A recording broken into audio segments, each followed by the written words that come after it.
თბილელეთისგან მოშორებით არსებობდა ერთი ყინულოვანი ქალაქი, სახელად ყინულეთი. იქ პინგვინები ცხოვრობდნენ. პინგვინები ძალიან ჭკვიანი, მეგობრული, ერთგული და მშრომელი ფრინველები იყვნენ. თავისუფალ დროს მათი ყველაზე საყვარელი საქმიანობა ყინულზე სრიალი იყო. მათ შორის იყო ერთი უცნაური პინგვინი, რომელსაც თავისუფალ დროს ყინულზე სრიალის ნაცვლად მოგზაურობა უყვარდა. მას სახელად პინო ერქვა. მოიკიდებდა პინო თავის საყვარელ ზურგჩანთას და გაუყვებოდა ხოლმე გზას ახალი და საინტერესო ადგილების აღმოსაჩენად. ერთ დღეს, როცა პინო ჩვეული მოგზაურობისთვის ემზადებოდა, მოულოდნელად ყინულეთში უჩვეულო ამბავი დატრიალდა. ყინულმა ნელ-ნელა დნობა დაიწყო. პინგვინები მიხვდნენ, რომ მათ საყვარელ ქალაქს დიდი საფრთხე ემუქრებოდა. ისინი ძალიან ნერვიულობდნენ, რადგან ვერაფრით ხვდებოდნენ, რა იყო ყინულის დნობის მიზეზი. პინოც ძალიან დარდობდა. ფიქრობდა თუ როგორ გადაერჩინა თავისი საყვარელი ქალაქი.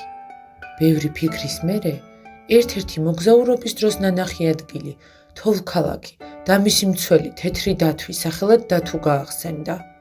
პინომ გადაწყვიტა, წასულიყო თოვლქალაქში, ენახა დათუ და გაეზიარებინა მისთვის თავისი ქალაქის გასაჭირი. იქნებ მას ცოდნოდა ყინულის დნობის მიზეზი. მან თავისი ზურგჩანთა მოიკიდა და თოვლქალაქისკენ მიმავალ გზას დაადგა. გზაში ცოტა შესცივდა, დაიღალა კიდეც, მაგრამ იმის ფიქრი, რომ თავის ქალაქს შველა სჭირდებოდა, ყველაფრის ძალას აძლევდა და უფრო წინ მიიწევდა. როგორც იქნა, პინო თოვლქალაქის შესასვლელს მიუახლოვდა. მან დაინახა, რომ თოვლქალაქშიც დაეწყო დნობა თოვლს. შემდეგ იქვე მჯდარი მოწყენილი დათუ შენიშნა. პინო მიუახლოვდა მას და უთხრა: „გამარჯობა დათუ, აქ იმისთვის ჩამოვედი, რომ ჩემი ქალაქი დიდი განსაცდელის წინაშეა. მოულოდნელად ყინულმა დაიწყო დნობა. როგორც ვხედავ, თოვლქალაქშიც იგივე ხდება. ნეტავ რა არის ამის მიზეზი?“ „გაგიმარჯოს, პინო. იცი, აქაც მოულოდნელად დაიწყო დნობა თოვლმა. მე ბევრს ფიქრობდი, თუ რა გამეკეთებინა და ასეთი რამ გადავწყვიტე. წავიდე ჩემს მეგობრებთან თბილელეთში. იქნებ მათ ბიბლიოთეკაში ვიპოვო ისეთი წიგნი, სადაც მივაგნებ თოვლის დნობის მიზეზს. კარგ დროს მოხვედი. მოდი, შემომიერთდი. ერთად წავიდეთ თბილელეთში“, უპასუხა დათუ.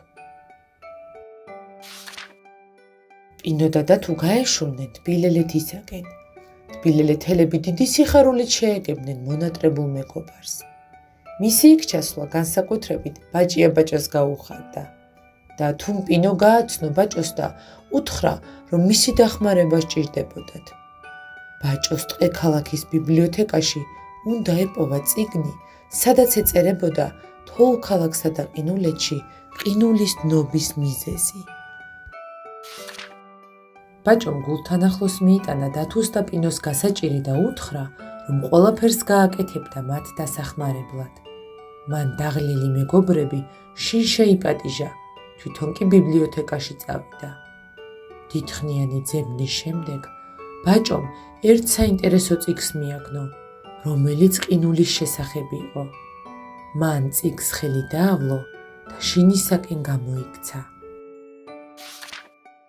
შინ დაბრუნებულმა ბაჭომ ეს წიგნი მეგობრებს აჩვენა.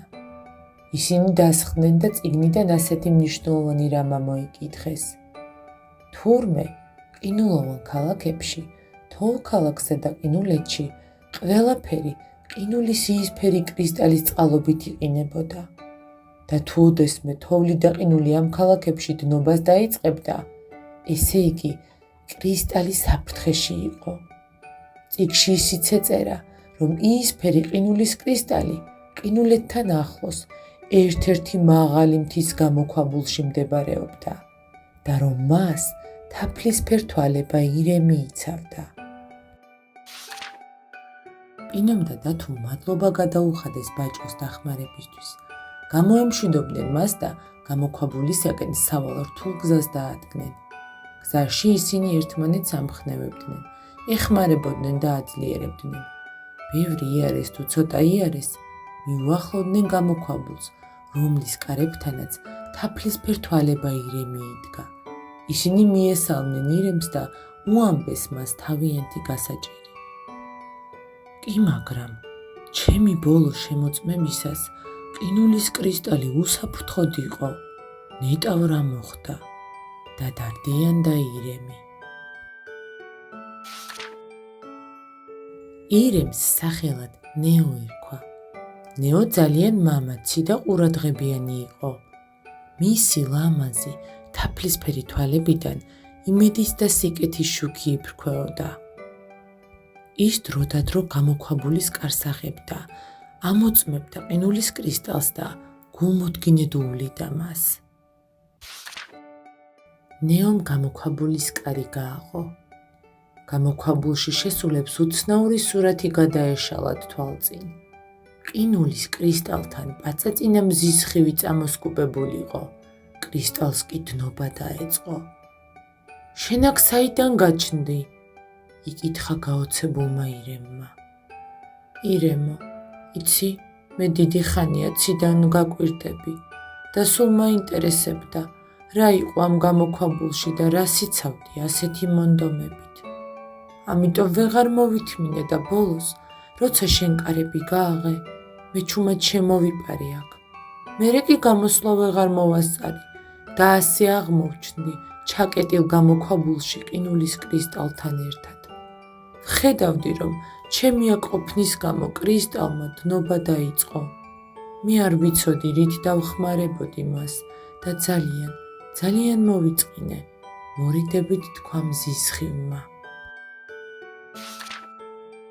ნეომ შეშინებული მზის სხივი გარეთ გაიყვანა და ცაში გაუშვა.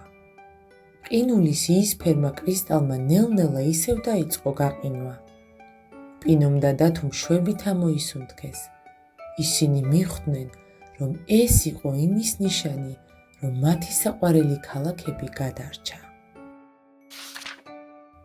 დათუ თოვლ-ქალაქში დაბრუნდა. არე-მარე ისევ გადათეთრებულიყო. გვილილებივით დიდი თოვლის ფიფქები ნელ-ნელა მოდიოდნენ ციდან და გარს ეხვეოდნენ საყვარელ მეგობარს. პინოც დაბრუნდა ყინულეთში. ჰაერში ცივი სუსხი ტრიალებდა. ყველაფერი ისევ ძველებურად იყო. ყინულის სახლები ვარსკვლავებივით ბრწყინავდნენ. პინო მიხვდა, რომ კეთილი მიზნისკენ სავალ გზაზე ძალა ერთობაშია და როცა სიკეთეს ერთად ვაკეთებთ, სამყაროც გაცილებით ლამაზდება. ჭირი არსად, ხინი აქა, ქატო არსად, ფქვილი აქა.